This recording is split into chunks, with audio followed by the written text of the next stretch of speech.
Kementerian Pertahanan Rusia baru-baru ini merilis sebuah video di akun Telegram @emoderasia pada Rabu 22 Mei 2024. Dalam rekaman tersebut memperlihatkan kerja tempur pasukan terjun payung Rusia saat menghancurkan titik penempatan dan kontrol sementara UAV Angkatan Bersenjata Ukraina di wilayah Kherson.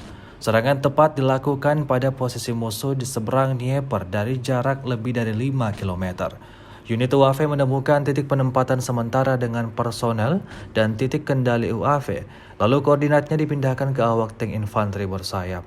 Tidak tanggung-tanggung, awak tank T-90M Prorif menghancurkan sasarannya dengan tembakan tepat.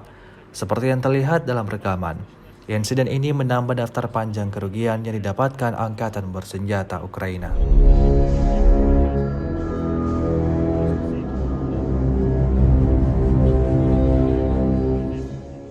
Download Tribun X sekarang, menghadirkan lokal menjadi Indonesia.